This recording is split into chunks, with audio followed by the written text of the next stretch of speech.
Iran के राजा की असंभव न्याय परीक्षा और बीरबल। मुगल शहंशाह जलालुद्दीन मोहम्मद अकबर का दरबार अपनी भव्यता के लिए विश्व प्रसिद्ध था। एक सुबह जब दरबार की कार्यवाही शुरू ही हुई थी, तभी ईरान के शाह राजा का एक दूत विशेष पैगाम लेकर पहुंचा। दूत ने अदब से झुककर कहा, जहांपनाह, ईरान के शाह ने हिंदुस्तान की अक्ल और बीरबल की बुद्धिमानी के बहुत किस्से सुने हैं। हमारे शाह का मानना है कि न्याय केवल वही नहीं जो तराजू पर तौला जाए, बल्कि वह है जो रूह को छू ले। उन्होंने आपके लिए एक चुनौती भेजी है। अगर बीरबल इसे जीत लेते हैं तो ईरान और हिंदुस्तान की दोस्ती का परचम पूरी दुनिया में लहराएगा। लेकिन अगर हार गए तो आपको यह मानना होगा कि ईरान का न्याय दुनिया में सर्वश्रेष्ठ है। अकबर ने गर्व से कहा, हमें चुनौती स्वीकार है। बताइए, क्या है वो परीक्षा? दूत ने एक मिट्टी का छोटा सा घड़ा मेज पर रखा। घड़े का मुंह बहुत छोटा था। दूत बोला, ईरान के शाह चाहते हैं कि आप इस घड़े को अक्ल, विजडम से भर दें। शर्त यह है कि घड़ा फूटना नहीं चाहिए और अक्ल घड़े के अंदर पूरी तरह समाई होनी चाहिए। दरबारी हंसने लगे। अक्ल कोई ठोस चीज थोड़े ही है जो घड़े में भरी जाए। मुल्ला दोपियाजा ने कटाक्ष किया, लेकिन बीरबल मुस्कुराए। उन्होंने दूत से कहा, हमें 1 महीने का समय दीजिए। 1 महीने बाद यह घड़ा अक्ल से लबालब भरा होगा। बीरबल ने वो घड़ा लिया और अपने बगीचे में चले गए। उन्होंने तरबूज की एक बेल चुनी जिसमें अभी छोटा सा फल आना शुरू हुआ था। उन्होंने उस नन्हे तरबूज को सावधानी से घड़े के अंदर डाल दिया, जबकि बेल बाहर ही रही। धीरे धीरे तरबूज घड़े के अंदर बड़ा होने लगा।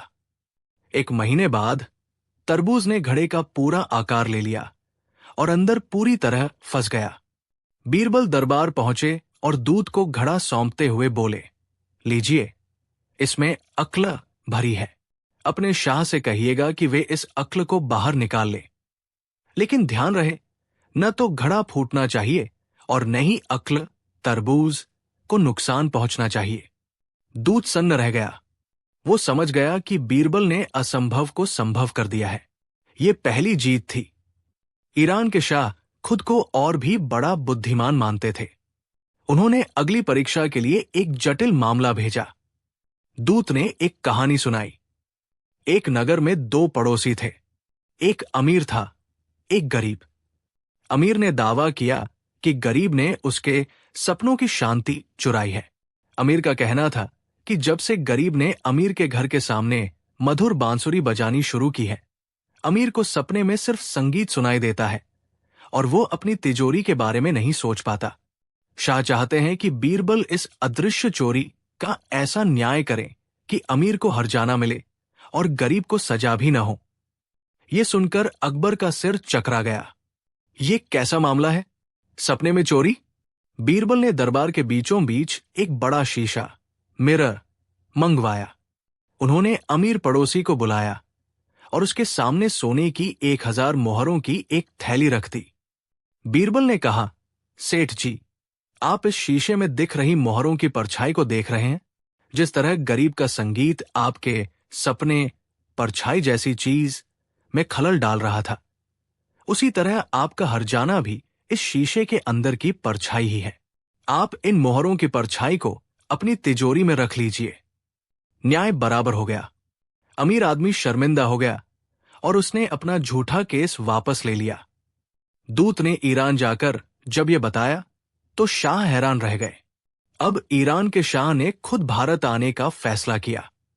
उन्होंने संदेश भेजा कि वे अकबर से मिलना चाहते हैं, लेकिन एक शर्त पर। वे अपने साथ 100 ऐसे लोगों को लाएंगे जो बिल्कुल उनकी तरह दिखते होंगे, उनकी तरह कपड़े पहनेंगे और उनकी तरह ही व्यवहार करेंगे। बीरबल को बिना किसी से बात किए, बिना किसी को छुए, केवल एक नजर में असली शाह को पहचानना होगा। पूरे आगरा में खलबली मच गई। ये असंभव था। 101 लोग, एक जैसी शक्ल, एक जैसे लिबास। तय दिन पर दरबार में 101 ईरानी राजा दाखिल हुए। सब ऊंचे सिंहासनुमा कुर्सियों पर बैठ गए। सबकी शान, मूंछें और ताज एक जैसे थे। अकबर भी पहचान नहीं पा रहे थे। बीरबल शांत होकर सबके सामने से गुजरे। उन्होंने हर एक राजा की आंखों में गौर से देखा। कुछ ही मिनटों में बीरबल एक व्यक्ति के सामने रुके और झुककर सलाम किया। खुशामदीद शाहरान, आप ही असली राजा हैं। पूरा दरबार खामोश। वो व्यक्ति मुस्कुराया और अपनी जगह से उठा। वो वाकई ईरान के शाह थे। उन्होंने बीरबल को गले लगा लिया और पूछा, बीरबल, ये चमत्कार तुमने कैसे किया? मेरे साथ आए सभी लोग अभिनय, एक्टिंग के उस्ताद थे, फिर तुमने मुझे कैसे पहचाना? बीरबल ने मुस्कुराते हुए कहा, हुजूर, ये बहुत सरल था। जब मैं सबके सामने से गुजर रहा था तो बाकी के 100 लोग, जो नकली राजा थे, बार बार आपकी ओर देख रहे थे कि वे सही बैठ रहे हैं या नहीं, कहीं वे कोई गलती तो नहीं कर रहे। वे आपके चेहरे से संकेत लेना चाहते थे। बीरबल ने आगे कहा, लेकिन आप, जहांपनाह, आप इकलौते ऐसे व्यक्ति थे जो किसी की ओर नहीं देख रहे थे। आप में वो आत्मविश्वास था कि आपको किसी के सहारे की जरूरत नहीं थी। एक असली राजा कभी दूसरों की मंजूरी नहीं मांगता, जबकि नकल करने वाले हमेशा अपने मालिक की आंखों में झांकते हैं। बस यही वो असंभव न्याय परीक्षा थी जिसे आपकी अपनी गरिमा ने हल कर दिया। ईरान के शाह बीरबल के कायल हो गए। उन्होंने अपनी बेशकीमती तलवार बीरबल को भेंट की और अकबर से कहा, शहंशाह, आपके पास हीरा नहीं, साक्षात सरस्वती का वरदान है। कहानी का मोरल: 1. आत्मविश्वास की पहचान, असली नेतृत्व और महानता आपके व्यवहार और आत्मविश्वास में झलकती है, दिखावे में नहीं। 2. समस्या का समाधान नजरिए में कोई भी समस्या तब तक असंभव है जब तक आप उसे पारंपरिक तरीके से देखते हैं। बीरबल ने मनोविज्ञान का उपयोग किया, ताकत का नहीं। 3. झूठ की बैसाखियां नकल करने वाला कितना भी कुशल क्यों न हो, वो कहीं न कहीं अपने असली आधार, ओरिजिनल पर निर्भर रहता है। सत्य आत्मनिर्भर होता है। 4. न्याय की गहराई न्याय केवल सजा देना नहीं है, बल्कि सत्य को सामने लाना है। बीरबल ने शीशे की परछाई वाले न्याय से यह साबित किया कि जैसा सवाल हो, जवाब भी वैसा ही होना चाहिए। ये मस्तकहानी हमें सिखाती है कि दुनिया में ऐसी कोई परीक्षा नहीं जो बुद्धि और धैर्य से पार न की जा सके। ईरान के राजा का अहंकार हार गया और बीरबल की सादगी भरी चतुराई जीत गई। जीवन के किसी भी मोड़ पर जब आप असंभव स्थिति में फंसें, तो बस शांत होकर अवलोकन करें, समाधान वहीं मिल जाएगा। ऊंट की कीमत पर मचा बवाल और बीरबल का फैसला। मुगल सल्तनत की राजधानी आगरा में वैसे तो हर दिन कुछ न कुछ नया होता था, लेकिन उस दिन की सुबह कुछ अलग थी। शहर के मुख्य चौराहे पर एक बड़ा सा बोर्ड लगा था, जिसे पढ़कर लोगों की भीड़ जमा हो गई थी। उस बोर्ड पर लिखा था, सेल, सेल, सेल, दुनिया का सबसे तंदुरुस्त और तेज रफ्तार अरबी ऊंट, कीमत मात्र एक स्वर्ण मुद्रा, एक गोल्ड कॉइन। लोग अपनी आंखों पर यकीन नहीं कर पा रहे थे। एक अच्छे अरबी ऊंट की कीमत कम से कम 500 से 1000 स्वर्ण मुद्राएं होती थी। एक स्वर्ण मुद्रा में तो एक बकरी भी ठीक से नहीं मिलती थी।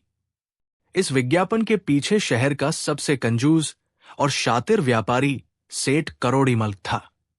करोड़ीमल के बारे में मशहूर था कि वह मक्खी चूस ऐसा था कि दूध में गिरी मक्खी को भी निचोड़कर फेंकता था। लोगों को दाल में कुछ काला लगा, पर लालच बड़ी चीज है। शहर के पास के एक गांव में दुखिया नाम का एक गरीब किसान रहता था। उसका बूढ़ा ऊंट मर चुका था और उसके पास खेती के लिए पैसे नहीं थे। जब उसने इस विज्ञापन के बारे में सुना, तो उसने अपनी पत्नी के गहने गिरवी रखकर एक स्वर्ण मुद्रा का इंतजाम किया और भागा भागा सेठ करोड़ीमल की हवेली पहुंचा। वहां पहले से ही सैकड़ों लोग कतार में खड़े थे, लेकिन सेठ करोड़ीमल बड़ा चतुर था। उसने शर्त रखी थी कि वो ऊंट उसी को बेचेगा जो सबसे पहले उसके पास पहुंचेगा। दुखिया सबसे पहले पहुंचने वालों में से था। सेठ ने मुस्कुराते हुए कहा, हाँ भाई दुखिया, ये ऊंट तुम्हारा हुआ। लाओ, एक स्वर्ण मुद्रा निकालो। दुखिया ने कांपते हाथों से वो सिक्का सेठ को थमा दिया। वो खुशी के मारे फूला नहीं समा रहा था। उसने ऊंट की रस्सी थामी और उसे ले जाने लगा। जैसे ही दुखिया हवेली के दरवाजे तक पहुंचा, सेठ करोड़ीमल चिल्लाया, अरे रुको भाई, सौदा अभी पूरा कहा हुआ है। दुखिया चौंक गया, क्यों सेठ जी? आपने एक मुद्रा मांगी थी, मैंने दे दी। ऊंट अब मेरा है। सेठ करोड़ीमल ने एक छोटी सी बिल्ली दिखाई, जो ऊंट की पीठ पर एक टोकरी में बैठी थी। सेठ बोला, देखो दुखिया, मेरे मरहूम पिताजी ने वसीयत में लिखा था कि ये ऊंट और ये बिल्ली हमेशा साथ ही बिकेंगे। इन्हें अलग नहीं किया जा सकता। ऊंट की कीमत 1 स्वर्ण मुद्रा है, लेकिन इस बिल्ली की कीमत 500 स्वर्ण मुद्राएं हैं। अगर तुम्हें ऊंट चाहिए तो बिल्ली भी खरीदनी होगी। कुल मिलाकर 501 स्वर्ण मुद्राएं लाओ, वरना अपना एक सिक्का वापस लो और चलते बनो। दुखिया के पैरों तले जमीन खिसक गई। ये तो सरासर धोखा था। वो बिल्ली तो मुश्किल से 2 कौड़ी की भी नहीं थी, लेकिन सेठ ने उसे 500 मुद्राओं का हथियार बना लिया था। भीड़ में खड़े लोग भी विरोध करने लगे, पर सेठ ने कानूनी कागज दिखाया जिसमें वाकई ये शर्त लिखी थी। बेचारा दुखिया रोता हुआ शहंशाह अकबर के दरबार में पहुंचा। शहंशाह अकबर ने जब ये बात सुनी तो उन्हें बहुत गुस्सा आया। उन्होंने तुरंत सेठ करोड़ीमल को दरबार में तलब किया। सेठ करोड़ीमल आया और बड़ी विनम्रता से बोला, जहांपनाह, मैं तो बस अपने पिता की अंतिम इच्छा पूरी कर रहा हूं। कानून कहता है कि कोई भी अपनी संपत्ति अपनी मर्जी की कीमत पर बेच सकता है। मैंने ऊंट की कीमत 1 मुद्रा ही रखी है। अब अगर बिल्ली की कीमत 500 मुद्रा है तो इसमें मेरा क्या दोष? क्या कोई कानून मुझे अपनी बिल्ली की कीमत तय करने से रोक सकता है? अकबर उलझ गए। कानूनी तौर पर सेठ सही लग रहा था। उन्होंने बीरबल की ओर देखा। बीरबल अपनी आंखों को बंद किए कुछ सोच रहे थे। अकबर ने पूछा, बीरबल, क्या इस गरीब किसान को न्याय मिलेगा या सेठ की चतुराई की जीत होगी? बीरबल मुस्कुराए और बोले, जहांपनाह, सेठ जी बड़े नेक इंसान हैं, जो अपने पिता की वसीयत का इतना सम्मान कर रहे हैं। दुखिया, तुम फिक्र मत करो। तुम कल दोपहर को बाजार के बीचों बीच इस ऊंट और बिल्ली को बेचने का इंतजाम करो। मैं खुद वहां मौजूद रहूंगा। अगले दिन बाजार में भारी भीड़ थी। बीरबल ने सेठ करोड़ीमल को भी वहां बुलाया। बीरबल ने दुखिया से कहा, दुखिया, अब तुम चिल्ला चिल्लाकर इस ऊंट और बिल्ली को बेचो। जैसा मैं कहता हूं वैसा ही करो। दुखिया ने बीरबल के इशारे पर चिल्लाना शुरू किया, ले लो भाई, ले लो। शानदार अरबी ऊंट, कीमत मात्र 1 स्वर्ण मुद्रा, और इसके साथ की ये जादुई बिल्ली, कीमत मात्र 500 स्वर्ण मुद्राएं। एक खरीदार, जो असल में बीरबल का ही आदमी था, आगे आया और बोला, मुझे ऊंट खरीदना है, ये लो 1 स्वर्ण मुद्रा। सेठ करोड़ीमल दूर खड़ा हंस रहा था। उसने सोचा कि बीरबल पागल हो गया है। आखिर में तो 501 मुद्राएं ही मिलेंगी ना। लेकिन तभी बीरबल ने खेल पलटा। बीरबल ने खरीदार से कहा, रुको, तुम ऊंट तो खरीद लो, लेकिन बिल्ली का सौदा अलग होगा। तभी एक दूसरा खरीदार आया और उसने कहा, मुझे ये बिल्ली चाहिए, लेकिन मैं इसके 500 मुद्रा नहीं दूंगा। ये बिल्ली तो बीमार लग रही है। बीरबल ने सेठ करोड़ीमल से पूछा, सेठ जी, क्या आपकी वसीयत में यह लिखा है कि ऊंट और बिल्ली को एक ही व्यक्ति को बेचना जरूरी है? सेठ ने कागज पढ़ा। उसमें लिखा था, ऊंट और बिल्ली साथ बिकेंगे, सोल्ड टुगेदर। लेकिन यह कहीं नहीं लिखा था कि खरीदार एक ही होना चाहिए। बीरबल ने कहा, सेठ जी, ऊंट बिक गया 1 मुद्रा में। यह रहा आपका हिस्सा। अब बिल्ली की बारी है। सेठ खुश था कि उसे 1 मुद्रा तो मिल गई। अब बिल्ली के 500 भी मिलेंगे। लेकिन बीरबल ने अपनी असली चाल अब चली। बीरबल ने कहा, महाराज, सेठ जी ने कल दरबार में कहा था कि वे बड़े दानी हैं। उन्होंने कसम खाई थी कि ऊंट की बिक्री से जो भी पैसा मिलेगा वो उसे शाही खैरात, गरीबों के फंड में दान कर देंगे। चूंकि ऊंट सिर्फ एक मुद्रा में बिका है, तो सेठ जी केवल एक मुद्रा ही दान करेंगे। लेकिन बिल्ली तो उनकी अपनी है, उसका पैसा वे खुद रखेंगे। सेठ खुश होकर बोला, हाँ, बिल्कुल सही। तभी बीरबल ने पासा पलटा और दुखिया से कहा, दुखिया, अब कीमतों को बदल दो। अब चिल्लाओ कि बिल्ली 1 स्वर्ण मुद्रा की है और ऊंट 500 स्वर्ण मुद्रा का है। सेठ चिल्लाया, ये नहीं हो सकता। कल तो मैंने ऊंट 1 मुद्रा का बताया था। बीरबल ने कड़क कर कहा, कल आपने ऊंट बेचा था, पर सौदा पूरा नहीं हुआ था। आज ये ऊंट दुखिया का है, क्योंकि उसने आपको 1 मुद्रा दे दी थी। अब दुखिया इसे अपनी मर्जी की कीमत पर बेचेगा। चूंकि ऊंट और बिल्ली साथ रहने चाहिए, इसलिए बिल्ली भी साथ बिकेगी। अब खरीदार ने ऊंट के लिए 500 स्वर्ण मुद्राएं दी और बिल्ली के लिए 1 मुद्रा।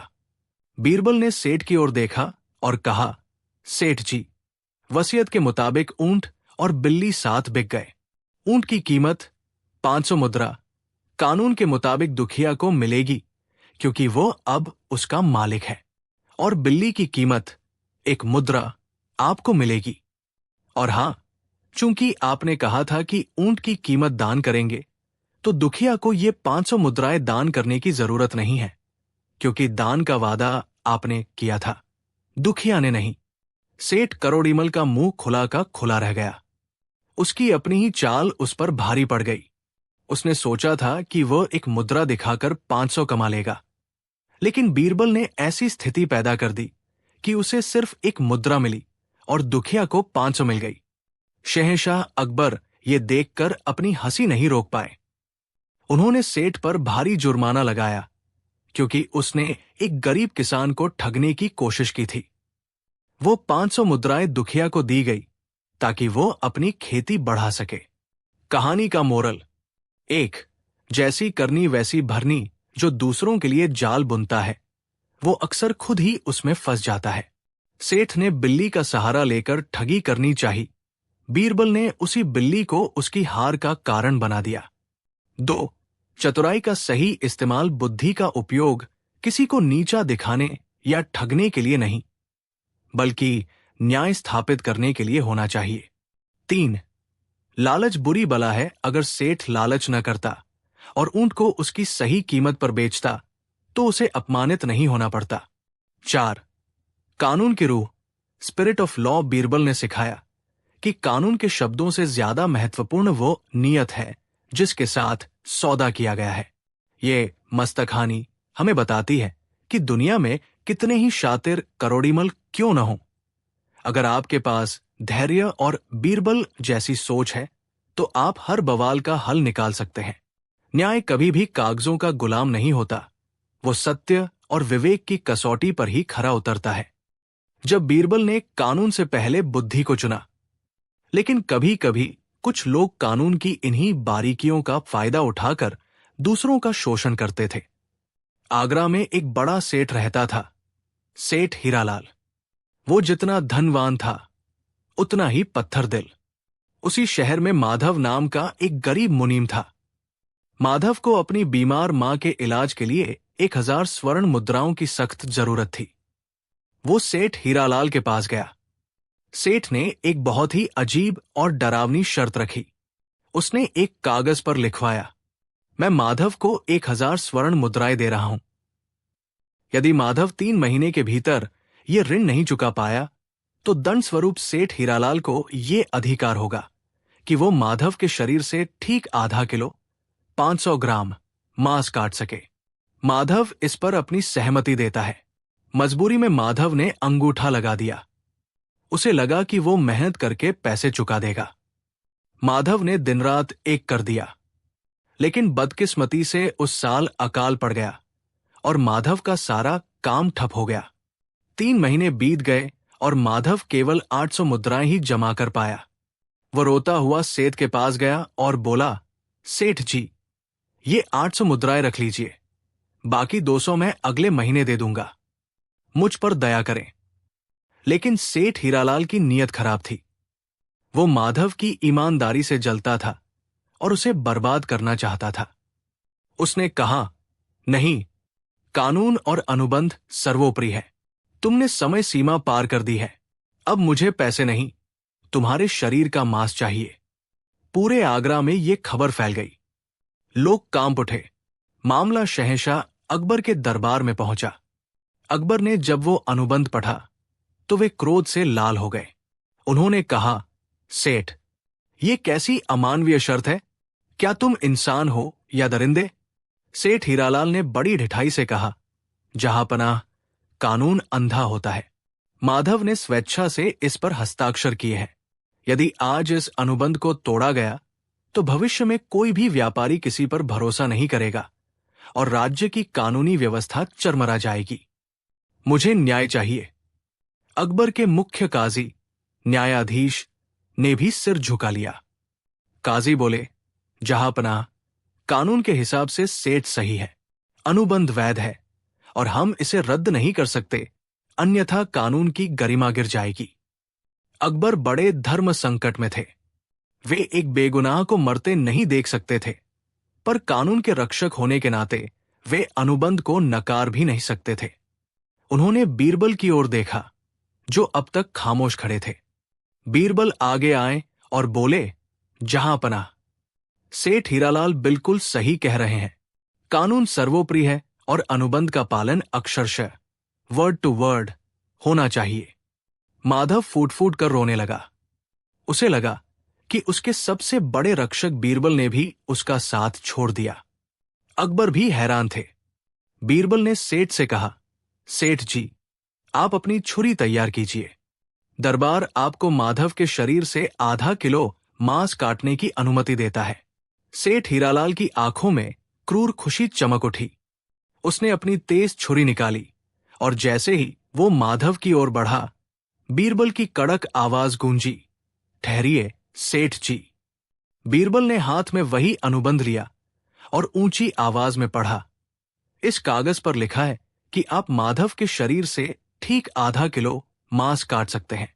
ध्यान रहे सेठ जी, कानून कहता है कि अनुबंध से एक रत्ती इधर या उधर नहीं होना चाहिए। सेठ ने कहा, हां, मैं ठीक आधा किलो ही काटूंगा। बीरबल ने मुस्कुराते हुए अपनी शर्त रखी, लेकिन याद रहे, इस अनुबंध में केवल मांस का जिक्र है, खून का नहीं। यदि मांस काटते समय माधव के शरीर से खून की एक भी बूंद जमीन पर गिरी तो वो अनुबंध का उल्लंघन माना जाएगा, क्योंकि आपने खून पर अपना हक नहीं जताया है। पूरे दरबार में सन्नाटा छा गया। बीरबल यही नहीं रुके। उन्होंने आगे कहा, दूसरी बात, मांस का वजन ठीक 500 ग्राम होना चाहिए। यदि वो 499 ग्राम हुआ या 501 ग्राम तो भी आप दोषी माने जाएंगे और अंगभंग के अपराध में आपको फांसी दे दी जाएगी। क्या आप तैयार हैं? सेठ हीरालाल के हाथ कांपने लगे। बिना खून बहाए मांस काटना असंभव था और वजन को दशमलव के स्तर तक सटीक रखना भी नामुमकिन था। सेठ हकलाने लगा, बीरबल साहब, ये कैसे मुमकिन है? बीरबल ने गर्जना की, क्यों मुमकिन नहीं है? आप ही तो कह रहे थे कि कानून का पालन अक्षरशः होना चाहिए। तो लीजिए अपना मांस, लेकिन याद रहे, न खून की बूंद गिरे, न वजन में रत्ती भर का फर्क आए। अगर ऐसा हुआ तो कानून की तलवार आपकी गर्दन पर होगी। सेठ हीरालाल समझ गया कि वो बीरबल के बुने हुए बुद्धि के जाल में पूरी तरह फंस चुका है। उसने तुरंत छुरी फेंक दी और शहंशाह के पैरों में गिर पड़ा। जहांपनाह, मुझे माफ कर दीजिए। मुझे पैसे नहीं चाहिए, मुझे अपनी जान की भीख चाहिए। शहंशाह अकबर की आंखों में संतोष के आंसू थे। उन्होंने बीरबल की पीठ थपथपाई। अकबर ने फैसला सुनाया, सेठ हीरालाल, तुमने कानून का सहारा लेकर एक गरीब की जान लेने की कोशिश की। इसके लिए तुम पर 5000 स्वर्ण मुद्राओं का जुर्माना लगाया जाता है और माधव, तुम्हें इस क्रूर मानसिक प्रताड़ना के लिए सेठ से 1000 मुद्राएं मुआवजे के तौर पर दी जाएंगी। तुम्हारा कर्ज भी आज से समाप्त माना जाता है। पूरा दरबार बीरबल की जय जयकार से गूंज उठा। कहानी का मोरल। 1. कानून से ऊपर बुद्धि। कानून के शब्द ठंडे और कठोर हो सकते हैं, लेकिन न्याय की रूह बुद्धि और मानवता में बसती है। 2. धूर्तता का अंत। चालाकी से आप किसी को कुछ समय के लिए डरा सकते हैं, लेकिन सत्य की एक बारीक काट आपके अहंकार के गुब्बारे को फोड़ सकती है। 3. सटीक उत्तर। हर समस्या का समाधान उसी समस्या के शब्दों में छिपा होता है। बीरबल ने सेठ की अक्षरशः पालन वाली बात को ही उसके खिलाफ हथियार बना दिया। 4.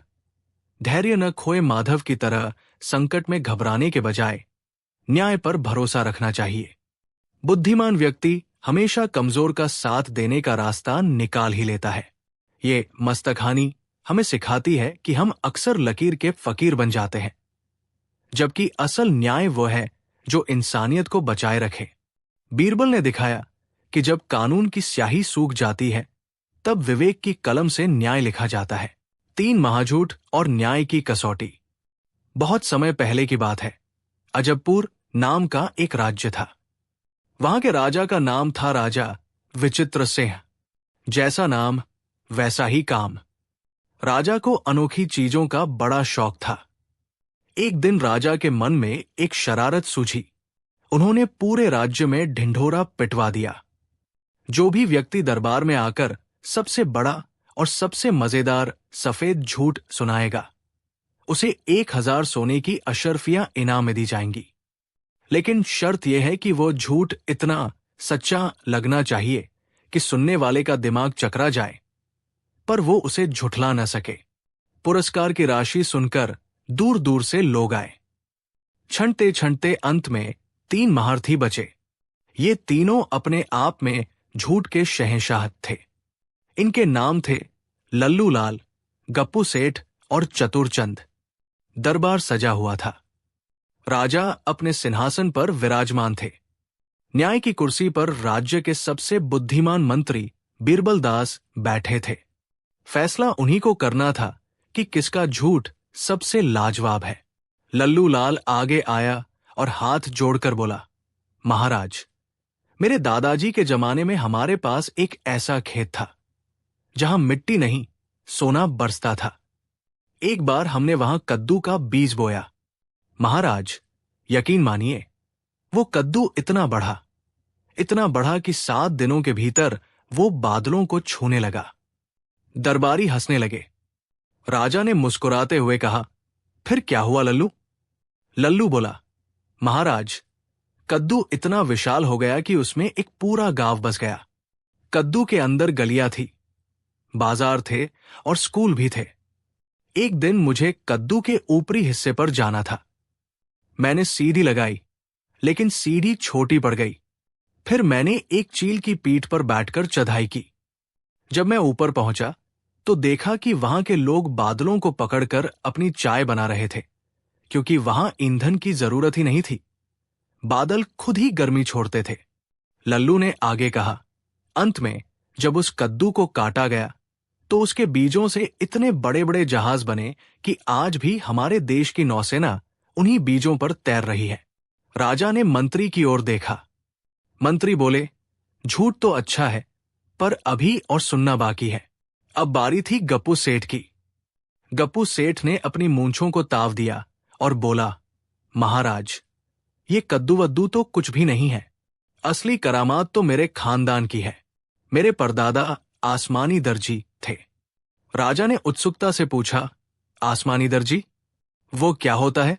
गप्पू सेठ बोला, महाराज, एक बार इंद्रदेव का सिंहासन वाला पर्दा फट गया और स्वर्ग में बहुत तेज धूप आने लगी।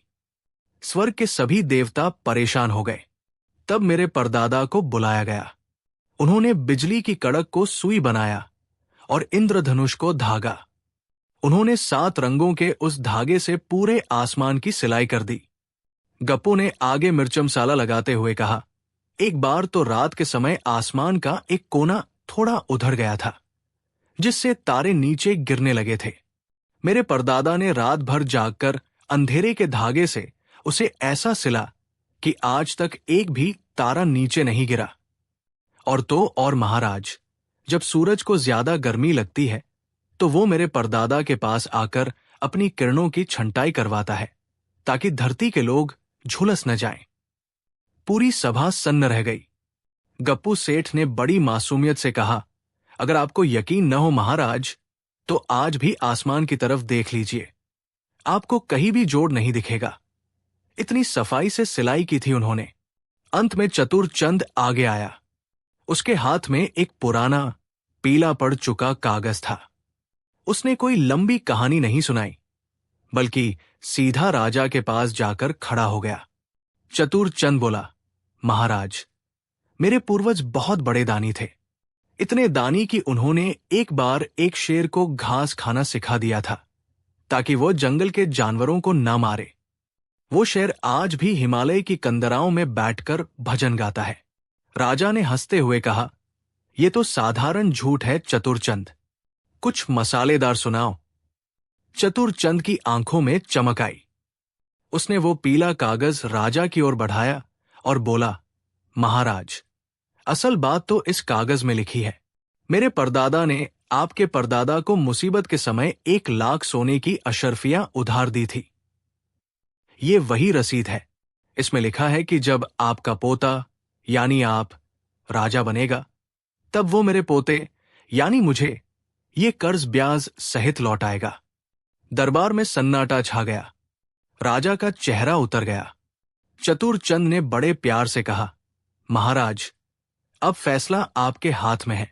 या तो आप ये मान लीजिए कि ये बात सच है, और अगर सच है तो मुझे ब्याज समेत मेरी 1,00,000 अशर्फिया दे दीजिए, और अगर आप इसे झूठ मानते हैं तो शर्त के मुताबिक मुझे सबसे बड़ा झूठा घोषित कर दीजिए और इनाम की 1,000 अशर्फिया दे दीजिए।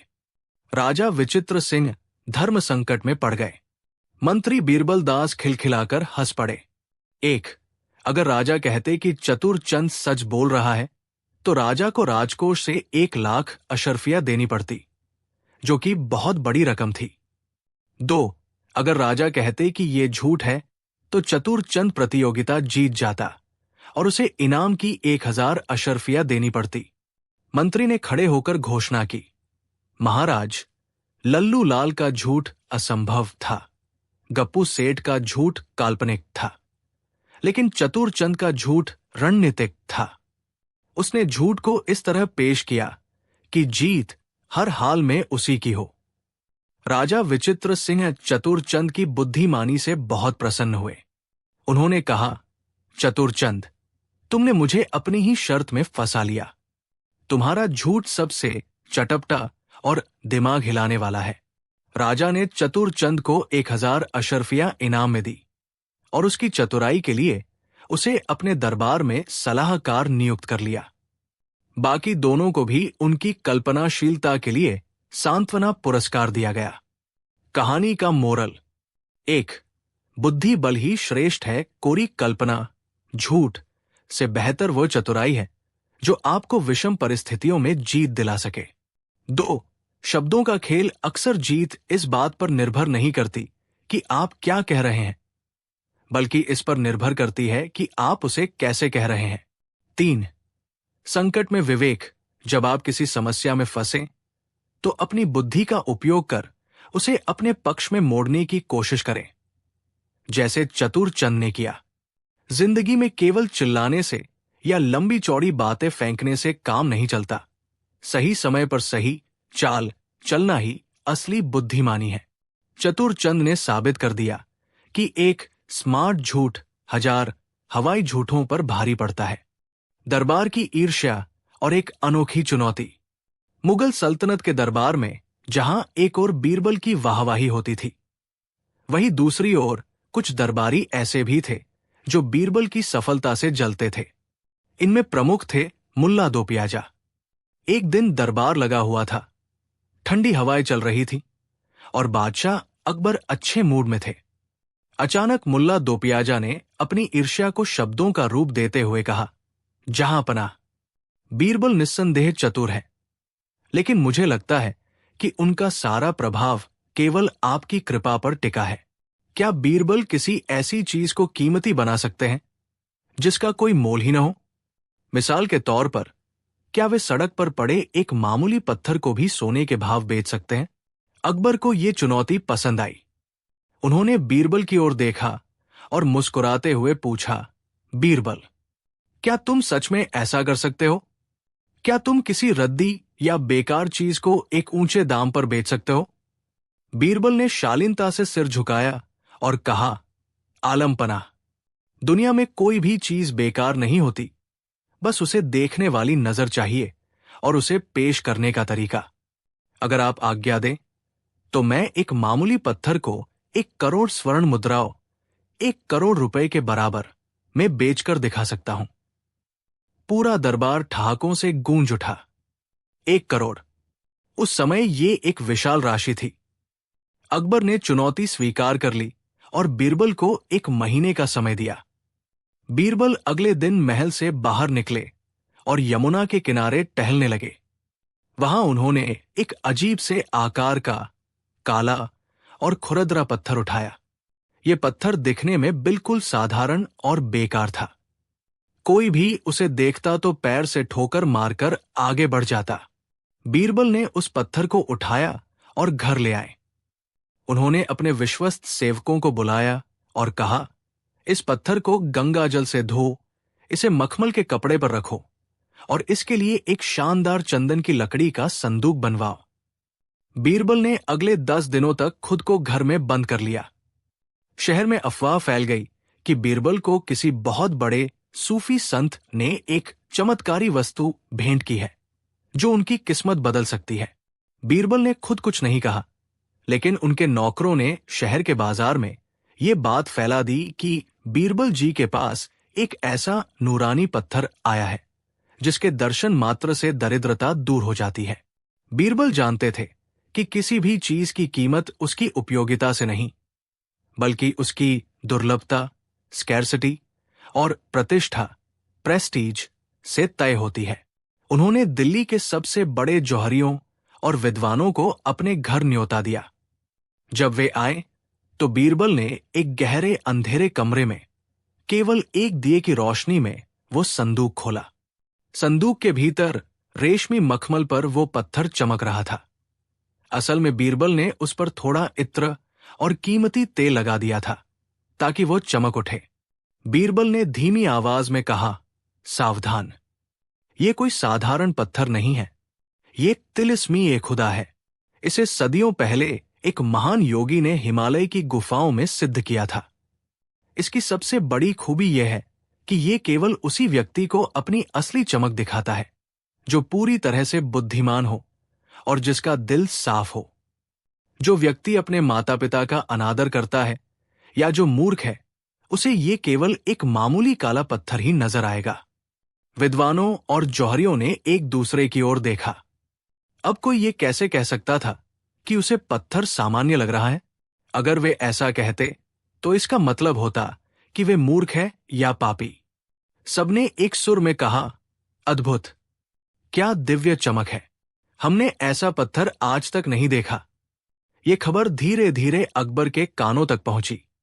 मुल्ला दोपियाजा भी परेशान थे कि आखिर बीरबल ने ऐसा क्या ढूंढ लिया है। अकबर ने बीरबल को संदेश भेजा कि वे उस पत्थर को दरबार में पेश करें। बीरबल ने मना कर दिया। उन्होंने कहा, जहांपना, वो पत्थर अभी साधना में है। उसे केवल वही व्यक्ति देख सकता है जो 1 करोड़ स्वर्ण मुद्राएं देने का सामर्थ्य रखता हो, क्योंकि उसकी ऊर्जा को संभालने के लिए इतना बड़ा दान जरूरी है। अकबर की जिज्ञासा अब चरम पर थी। उन्होंने कहा, बीरबल, हम खुद उसे देखना चाहते हैं। दरबार में उसे कल पेश किया जाए। अगले दिन दरबार खचाखच भरा था। पड़ोसी राज्यों के राजदूत भी वहां मौजूद थे। बीरबल एक मखमली थाल में संदूक लेकर आए। वातावरण में अगरबत्ती और केवड़े की महक फैली हुई थी। बीरबल ने पत्थर निकालने से पहले एक घोषणा की, आलमपनाह, ये पत्थर स्वर्ग का एक हिस्सा है। इसकी महिमा अपरंपार है, लेकिन इसे देखने की एक शर्त है। जो व्यक्ति वास्तव में हलाल, वैध, संतान है, जिसके मन में कोई पाप नहीं है और जो दुनिया का सबसे बुद्धिमान व्यक्ति है, केवल उसे ही इसमें 7 रंग दिखाई देंगे और दिव्य प्रकाश दिखेगा। जिसे ये केवल एक पत्थर दिखे, समझ लीजिए कि उसके चरित्र या बुद्धि में भारी कमी है। पूरे दरबार में सन्नाटा छा गया। बीरबल ने धीरे से ढक्कन हटाया। वहां वही साधारण काला पत्थर रखा था। अकबर ने पत्थर की ओर देखा। उन्हें वो बिल्कुल बेकार और मामूली लगा। अकबर के मन में विचार आया, ये तो वही पत्थर है जो सड़क पर मिलता है। लेकिन तभी उन्हें बीरबल की शर्त याद आई, मूर्ख को ये पत्थर ही दिखेगा। अकबर ने सोचा, अगर मैंने कहा कि ये मामूली पत्थर है तो पूरी दुनिया कहेगी कि भारत का बादशाह मूर्ख है और उसका चरित्र साफ नहीं है। मेरी इज्जत मिट्टी में मिल जाएगी।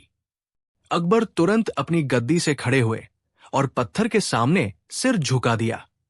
वे बोले, सुभान अल्लाह, क्या नूर है। मुझे तो इसमें जन्नत के नजारे दिख रहे हैं। बीरबल, तुमने कमाल कर दिया। अब मुल्ला दोपियाजा की बारी थी। उन्हें भी वो पत्थर रद्दी लग रहा था, लेकिन उन्होंने सोचा, अगर बादशाह सलामत को नूर दिख रहा है और मुझे नहीं, तो इसका मतलब मैं पापी हूं। वे भी चिल्लाए, वाह, क्या चमक है। मेरी तो आंखें चुंधिया गई। देखते ही देखते पूरे दरबार के मंत्रियों, सिपाही और दरबारी चिल्लाने लगे, अद्भुत, अद्वितीय। ऐसा पत्थर तो खुदा ने केवल हमारे बादशाह के लिए बनाया है। बीरबल मुस्कुराए और बोले, जहां अपना, क्योंकि ये पत्थर अब आपकी बुद्धिमत्ता और पवित्रता की गवाही दे चुका है, तो क्या इस नायाब तोहफे की कीमत 1 करोड़ स्वर्ण मुद्राएं नहीं होनी चाहिए? ये पैसा शाही खजाने से निकलकर राज्य के अनाथालयों और गरीबों में जाएगा, जिससे आपकी ख्याति और बढ़ेगी। अकबर अब फंस चुके थे। अगर वे मना करते तो इसका मतलब होता कि पत्थर की कोई कीमत नहीं है। अपनी प्रतिष्ठा बचाने के लिए और खुद को बुद्धिमान सिद्ध करने के लिए अकबर ने तुरंत खजांची को आदेश दिया कि बीरबल को 1 करोड़ स्वर्ण मुद्राएं दी जाएं। मोरल, जब बीरबल को पैसे मिल गए तो कुछ दिनों बाद वे अकबर के पास अकेले में गए। उन्होंने वो 1 करोड़ स्वर्ण मुद्राएं, जो उन्होंने गरीबों में बांटने के लिए रखी थी, का हिसाब दिया और बादशाह को असलियत बताई। बीरबल ने कहा, जहां पना, वो पत्थर वास्तव में यमुना के किनारे पड़ा एक बेकार पत्थर ही था। अकबर हैरान रह गए, तो फिर मुझे उसमें रोशनी क्यों दिखी और सबने उसकी तारीफ क्यों की? बीरबल हंसे और बोले, महाराज, वो रोशनी पत्थर में नहीं, बल्कि लोगों के अहंकार और लोकलाज के डर में थी। कोई भी व्यक्ति दूसरों के सामने मूर्ख नहीं दिखना चाहता था। मैंने पत्थर नहीं बेचा, मैंने लोगों के स्वयं की छवि, सेल्फ इमेज के डर को बेचा। मूल्य वस्तु का नहीं होता, मूल्य उस कहानी और विश्वास का होता है जो उसके साथ जोड़ दी जाती है। अकबर बीरबल की इस चतुराई पर लोटपोट हो गए। उन्होंने स्वीकार किया कि बीरबल ने न केवल पत्थर बेचा, बल्कि दरबारियों के पाखंड को भी उजागर कर दिया। कहानी का सार: 1. बुद्धि ही सबसे बड़ा धन है। बीरबल ने साबित किया कि अपनी बुद्धि के इस्तेमाल से किसी भी परिस्थिति को अपने पक्ष में किया जा सकता है। 2. मानव मनोविज्ञान, साइकोलॉजी दुनिया अक्सर वही देखती है जो वो देखना चाहती है या जो उसे दिखाने के लिए मजबूर किया जाता है। 3. मूल्य और कीमत का अंतर किसी चीज की कीमत इस पर निर्भर नहीं करती कि वो क्या है, बल्कि इस पर निर्भर करती है कि उसकी प्रस्तुति, प्रेजेंटेशन कैसी है। 4. पाखंड की हार ये कहानी दिखाती है कि कैसे लोग भीड़ के साथ चलने के चक्कर में और अपनी कमियां छुपाने के लिए झूठ का सहारा लेते हैं। चतुर वह नहीं जो ज्यादा बोले, बल्कि वह है जो लोगों के दिमाग को पढ़ सके और बिना किसी को नुकसान पहुंचाए अपना लक्ष्य हासिल कर सके। बीरबल ने पत्थर बेचकर जो पैसा लिया वो भी जन कल्याण में लगाया, जो उनकी महानता को दर्शाता है। मुगल सल्तनत की राजधानी आगरा का वैभव उन दिनों चरम पर था। यमुना के तट पर स्थित लाल किला अपनी विशालता और भव्यता के साथ इतिहास का साक्षी बन रहा था। एक शाम दीवान-ए-खास में सम्राट अकबर कुछ अधिक ही चिंतित मुद्रा में बैठे थे। उनके सामने मेज पर कई नक्शे फैले थे, लेकिन उनका मन कहीं और था। तभी दरबार के द्वारपाल ने एक अजीबोगरीब सूचना दी। एक विदेशी सौदागर, जिसका नाम जरगाम था, सुदूर समरकंद से आया था। उसने दावा किया कि वो सम्राट के लिए दुनिया की सबसे अनोखी वस्तु लाया है। अकबर ने उसे भीतर आने की अनुमति दी। जरगाम ने दरबार में प्रवेश किया। उसने एक मखमली पोटली से 3 काले रंग के बीज निकाले। उसने झुककर सलाम किया और कहा, जहांपनाह, ये साधारण बीज नहीं है। इन्हें माजी के बीज, अतीत के बीज कहा जाता है। यदि इन्हें सही विधि से बोया जाए तो इनसे अनुताप का वृक्ष, पेड़ उगता है। इस वृक्ष की खासियत यह है कि यह केवल उसी व्यक्ति को फल देता है जिसने अपने जीवन में कभी कोई ऐसी गलती न की हो जिसका उसे पछतावा हो। अकबर की उत्सुकता जाग उठी। उन्होंने पूछा, जरगाम, इस वृक्ष के फल का स्वाद कैसा है और इसका लाभ क्या है? सौदागर ने उत्तर दिया, हुजूर, इसका फल खाने वाला व्यक्ति अपने भविष्य को देख सकता है, लेकिन शर्त वही है, इसे बोने वाला और इसे सींचने वाला पूरी तरह निष्कलंक होना चाहिए। अकबर ने आदेश दिया कि अगले दिन शाही उद्यान बागे गुलशन में इन बीजों को बोने का उत्सव मनाया जाएगा। पूरी रात अकबर इसी सोच में डूबे रहे कि उनके जीवन में क्या कोई ऐसा पछतावा है। उन्होंने युद्ध किए, कई लोगों को दंड दिया, क्या वे सभी सही थे? अगली सुबह पूरा दरबार उद्यान में एकत्रित था। जरगाम ने गड्ढा तैयार किया और सम्राट से कहा, जहांपनाह, कृपया पहला बीज आप बोए। अकबर आगे बढ़े, लेकिन अचानक रुक गए। उनके हाथ कांप गए। उन्होंने सोचा, एक बार मैंने गुस्से में आकर अपने एक वफादार सिपाही को बिना पूरी जांच के कारागार में डाल दिया था। बाद में पता चला कि वो निर्दोष था। मुझे उस बात का आज भी पछतावा है। अकबर पीछे हट गए और बोले, नहीं, मैं इसे नहीं बो सकता। मेरे मन में एक पछतावा है। अकबर ने अपने प्रधान सेनापति राजा मानसिंह की ओर देखा। मानसिंह ने सिर झुका लिया और बोले, जहांपनाह, युद्ध के मैदान में कभी कभी अनजाने में निर्दोषों का रक्त बहा है। मुझे भी उस पर अनुताप है। मैं योग्य नहीं हूं। एक एक करके सभी दरबारी पीछे हट गए। यहां तक कि मुल्ला दो प्याजा और अबुल फजल ने भी स्वीकार किया कि उनके मन में किसी न किसी बात का मलाल है। दरबार में सन्नाटा छा गया। अकबर की नजरें बीरबल को ढूंढ रही थी। बीरबल अंत में खड़े थे और पूरी प्रक्रिया को शांति से देख रहे थे। अकबर ने कहा, बीरबल, क्या तुम्हारे पास भी कोई ऐसा पछतावा है जो तुम्हें इस बीज को बोने से रोकता है? क्या तुम भी अयोग्य हो? बीरबल मुस्कुराए और आगे आए। उन्होंने उन बीजों को अपने हाथ में लिया और उन्हें ध्यान से देखा। फिर वे सौदागर जरगाम की ओर मुड़े, जिसकी आंखों में एक अजीब सी घबराहट थी। बीरबल ने कहा, जहांपनाह, मैं ये बीज बो सकता हूं, लेकिन मेरी एक शर्त है। मुझे इस बीज को सींचने के लिए उस पवित्र जल की आवश्यकता है जो सौदागर अपने साथ लाया होगा। सौदागर चौंक गया। उसने कहा, बीरबल साहब, मैंने तो किसी पवित्र जल की बात नहीं की थी। बीरबल ने ठहाका लगाया और बोले, जरगाम, यदि बीज अलौकिक है तो उन्हें साधारण पानी कैसे सींच सकता है? सच तो यह है कि न तो ये बीज अतीत के हैं और न ही इनमें से कोई अनुताप का वृक्ष उगने वाला है। अकबर हैरान थे। उन्होंने पूछा, बीरबल, तुम ये कैसे कह सकते हो? बीरबल ने सम्राट से कहा, जहांपनाह, कल रात जब ये सौदागर सराय में रुका था, तब मैंने अपने गुप्तचरों के माध्यम से इसकी टोली थी। ये बीज वास्तव में काले हकीक के पत्थर हैं, जिन्हें बहुत ही कुशलता से तराशकर बीजों जैसा रूप दिया गया है।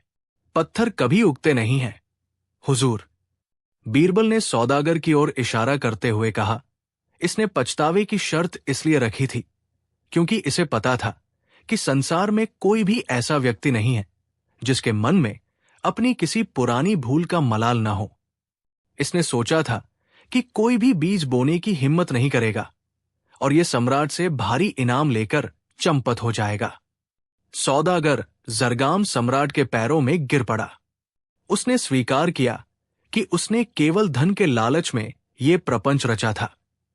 अकबर ने सौदागर को कारागार भेजने का आदेश दिया, लेकिन बीरबल ने हस्तक्षेप किया। बीरबल ने कहा, जहांपनाह, इस सौदागर ने हमें एक बहुत बड़ा पाठ सिखाया है। इसने हमें यह एहसास कराया कि पछतावा मनुष्य के जीवन का एक स्वाभाविक हिस्सा है। दंड देने से बेहतर है कि हम इस पछतावे को भविष्य के सुधार की फसल में बदल दें। अकबर शांत हुए। उन्होंने बीरबल से पूछा, बीरबल, तुमने कहा था कि तुम बीज बो सकते हो। क्या तुम्हारे मन में कोई पछतावा नहीं है? बीरबल ने गंभीरता से उत्तर दिया, जहांपनाह, पछतावा मेरे मन में भी है। मुझे पछतावा है कि आज सुबह मैंने इस सौदागर को पहले ही क्यों नहीं पकड़ा और आप सभी को इतना मानसिक तनाव होने दिया। लेकिन मेरा मानना है कि अतीत की गलतियों पर रोने से बेहतर है कि हम वर्तमान में ऐसे कर्म करें कि भविष्य में पछतावा न हो। बीरबल ने आगे समझाया, जहांपनाह, यह सौदागर केवल आपकी जेब नहीं काट रहा था, वो आपके आत्मविश्वास पर प्रहार कर रहा था। वो चाहता था कि आप ये मान ले कि आप एक अयोग्य शासक हैं, क्योंकि आपके पास पछतावे हैं, जबकि सत्य यह है कि एक वही व्यक्ति पछताता है जिसके भीतर विवेक और ईमानदारी जीवित होती है। पत्थर दिल इंसान कभी पछतावा नहीं करता। अकबर ने बीरबल को गले लगा लिया। उन्होंने महसूस किया कि बीरबल ने न केवल एक ठग को पकड़ा, बल्कि पूरे दरबार को अपराधबोध, गिल्ट के बोझ से भी मुक्त कर दिया। अकबर ने घोषणा की, आज से हम अनुताप का वृक्ष नहीं, बल्कि न्याय और जागरूकता का वृक्ष उगाएंगे। बीरबल, तुम्हारी बुद्धि वाकई बेमिसाल है। उस दिन के बाद अकबर ने अपनी उन पुरानी गलतियों को सुधारने का अभियान शुरू किया जिनका उन्हें मलाल था। उन्होंने उस निर्दोष सिपाही के परिवार को सम्मानित किया और राज्य में ऐसी व्यवस्था बनाई जिससे किसी के साथ अन्याय न हो। जरगाम को कठोर दंड देने के बजाय बीरबल की सलाह पर उसे राज्य के पत्थर शिल्पकारों, स्टोन कार्वर्स के साथ काम करने पर लगा दिया गया, ताकि वो अपनी कला का उपयोग धोखा देने के बजाय सृजन में कर सके। बीरबल ने सिद्ध कर दिया कि इंसान अपने अतीत से बना होता है, लेकिन वह अपने भविष्य को अपनी वर्तमान की समझदारी से बदल सकता है। निष्कर्ष, सीख, ये कहानी हमें सिखाती है कि संसार में कोई भी मनुष्य पूर्ण नहीं है। गलतियां करना मानवीय है, लेकिन उन गलतियों को स्वीकार करना और उनसे सीखकर आगे बढ़ना ही बुद्धिमानी है। अतीत के पछतावे को यदि हम अपनी ताकत बना लें, तो भविष्य की फसल हमेशा सुखद होती है। कहानी का विश्लेषण और विस्तार। इस कहानी में अकबर के मानवीय पक्ष, उनकी संवेदनशीलता और गलतियों को स्वीकार करने का साहस को प्रमुखता दी गई है। वहीं बीरबल को केवल एक समस्या सुलझाने वाले के रूप में नहीं, बल्कि एक मनोवैज्ञानिक मार्गदर्शक के रूप में दिखाया गया है। शब्दों का चयन मुगल कालीन वैभव और दार्शनिक गहराई को ध्यान में रखकर किया गया है, जिससे ये कहानी लंबी और प्रभावशाली बनती है। अरब के दो राजाओं का विवाद और अकबर का न्याय। एक भीषण गर्मी की दोपहर, जब आगरा का किला सूरज की रोशनी में तप रहा था, तभी शाही नगाड़े गूंज उठे।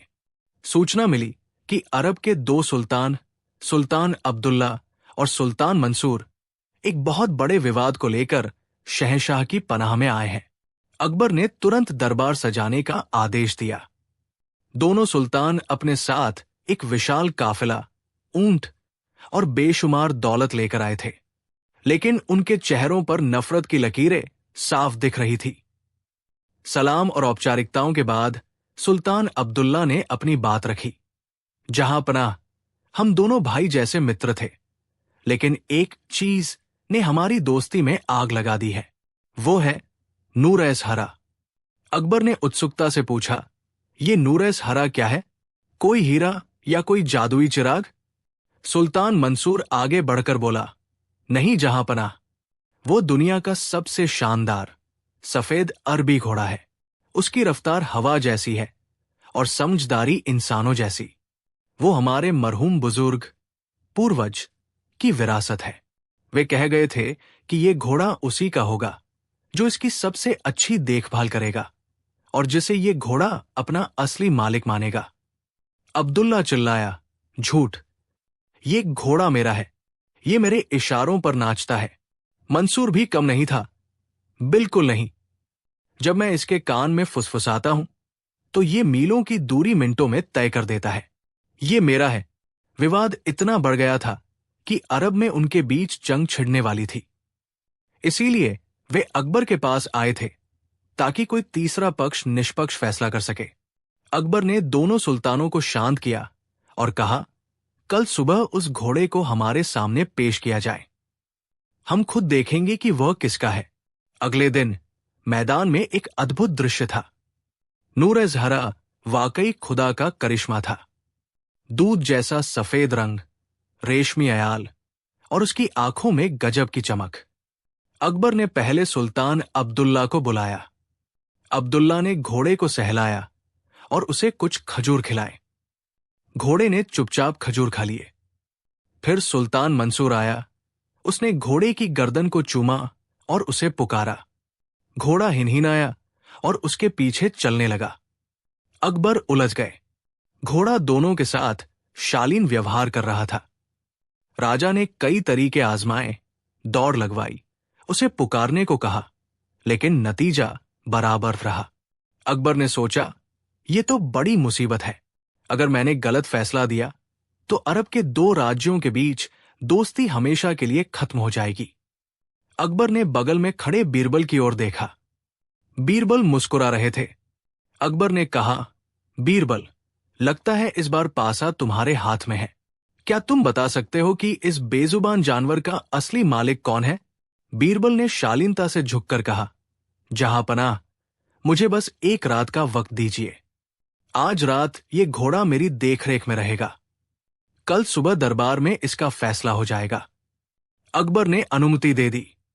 सुल्तान अब्दुल्ला और सुल्तान मंसूर थोड़े आशंकित थे, लेकिन उनके पास बीरबल की बुद्धिमानी पर भरोसा करने के अलावा कोई चारा नहीं था। उस रात बीरबल ने घोड़े को शाही अस्तबल में नहीं रखा। इसके बजाय उन्होंने महल के बाहर एक अंधेरे गलियारे में घोड़े को बंधवा दिया। उन्होंने दो अलग अलग लोगों को नियुक्त किया। पहला व्यक्ति सुल्तान अब्दुल्ला के भेष में था और दूसरा सुल्तान मंसूर के भेष में। बीरबल ने उन्हें सख्त हिदायत दी थी। रात के सन्नाटे में जब घोड़ा सो रहा था, पहला व्यक्ति नकली अब्दुल्ला उसके पास गया। उसने घोड़े को डंडे से मारा और उसे डराने लगा। घोड़ा डरकर पीछे हट गया। कुछ घंटों बाद दूसरा व्यक्ति नकली मंसूर आया। उसने घोड़े को सहलाने का नाटक किया, लेकिन चुपके से उसके पैर में एक कांटा चुभा दिया। घोड़ा दर्द से छटपटा उठा। बीरबल दूर छिपे ये सब देख रहे थे। उन्होंने ये नाटक इसलिए करवाया ताकि घोड़ा दोनों सुल्तानों के चेहरों से नफरत करने लगे। अगली सुबह दरबार खचाखच भरा था। दोनों सुल्तान जीत की उम्मीद में बैठे थे। बीरबल ने घोड़े को बीच मैदान में खड़ा करवाया।